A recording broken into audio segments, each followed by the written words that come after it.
American fans of Wall Street Breakdown, take note. Up here in Canada, we get deals done between our federal government and the provinces and territories a lot more amicably. Things just seem to go a lot smoother.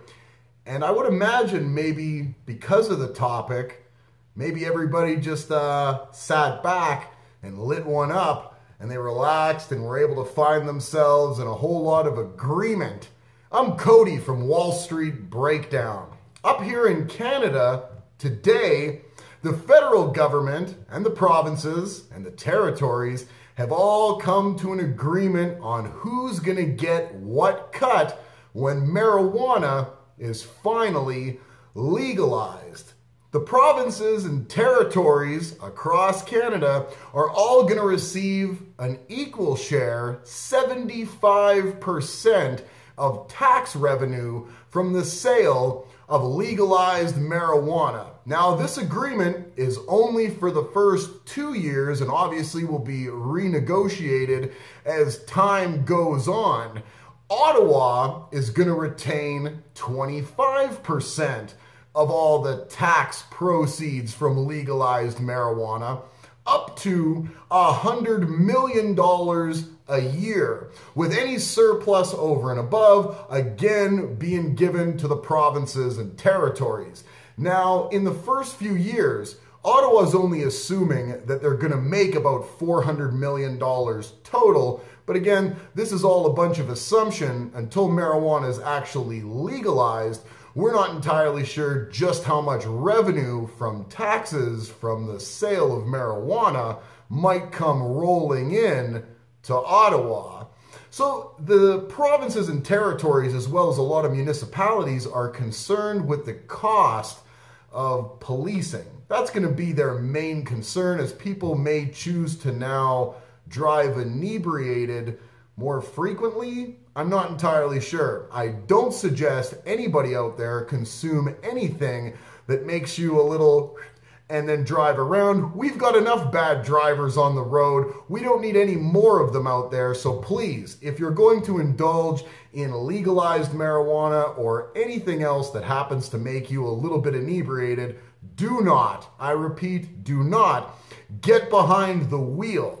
Now, Ottawa has already allocated roughly $1 billion a year to, border control and all sorts of legalization issues that might crop up, including the fact that people might need a little more time in rehabilitation facilities, as the legalization of anything that's an inebriant might cause people to overindulge. We don't want you to do that either. Just because something's legal doesn't mean you should overdo it. You should be using things on a very sparing basis. We don't want you to get out there and start making any kind of investments involved in the marijuana industry either. Do not take this as me greenlighting any type of investments. I think I've covered that before. I don't necessarily think where these companies are today is anything more than speculative. This is going to be the first step in the federal government legalizing this and how the money is going to be spread out. But this is not involved with any of the individual companies yet. How those cards fall on the table is something we're going to have to just wait and see. So any kind of investing in legalized marijuana or marijuana grow-op companies up here in Canada, I want all of you Wall Street Breakdown viewers to be doing your due diligence and speaking to your licensed professional financial advisor before making any type of investing decisions. I'm Cody from Wall Street Breakdown.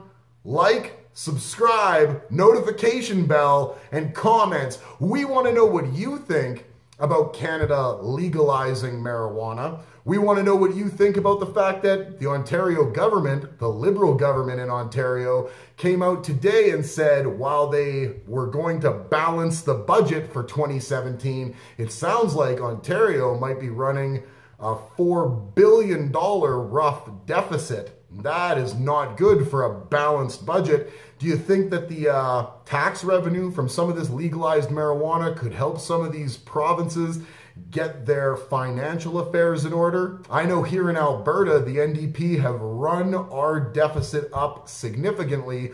We definitely could use a much bigger kickback than a very small share of the estimated $400 million from legalized marijuana tax revenue. But again, that 400 million number is only the estimate, and only the estimate for the first 2 years, which is what this contract between the federal government, the provinces and territories is for. We want to hear what you think in the comments about all of this, and we also want you to have a very safe, sober rest of your marvelous Monday.